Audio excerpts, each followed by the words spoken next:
Welcome back, everybody. Automotive Inc. Today we're talking about the newest recall issued August 1st from Ford on over 312,000 vehicles. Now, Ford is in a race this year for the most recalls in the first half of the year in automotive history. So, what should we be worried about? Let's talk about it in just a second. Before we get going, please smash the subscribe button. Helps a small channel out. Head over to the channel and check out tons of great content on news, information, recalls, how-to videos, etc., and so forth. So, Ford to recall over 312,000 vehicles over loss of power brake assist. Now, this is initiated through Ford and NHTSA, the National Highway Traffic Safety Administration. And basically what they're saying is there's a loss of power brake assist while driving, which can then extend stopping distance and increase the risk of crash. The recall affects certain 25 Lincoln Navigators, F-150s, Expedition, Bronco, and Ford Ranger vehicles. Now, the agency has flagged that the electronic brake booster, the EBB, might fail while driving or using the advanced driver assistance systems, which would be like adaptive cruise control and stuff.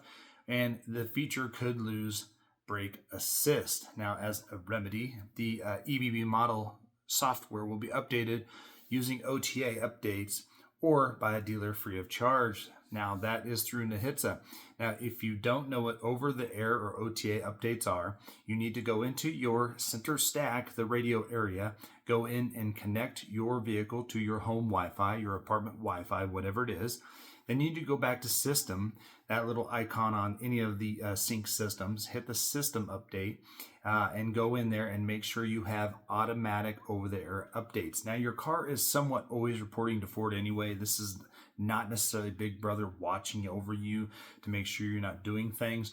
But what it does allow is for this to be immediately rectified with the over-the-air update, meaning your car will automatically import that. Your truck, your SUV will import that update no matter what. Now, because this has to do with your braking system, does it mean your brakes are going to fail?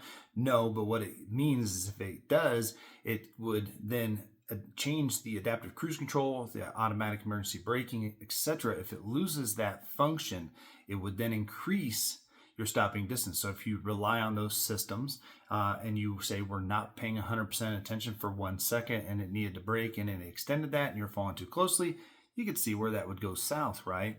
So I believe it's 100% okay to do the over-the-air update systems setup on your Sync 4 yourself, and it saves you a trip from going to a dealer. Now, if you just are totally against that, you can slide into your dealer and ask them to do the update or make an appointment with them depending on how busy they are, and they'll get to it. But if you don't have time in your day to set out a couple hours to go down to run a 5-minute update at the dealer, it definitely benefits you to go through, no matter what vehicle you have, whether it's a Ford or anything else. A lot of them are offering over-the-air updates, and because this is a safety recall, we're letting you guys know.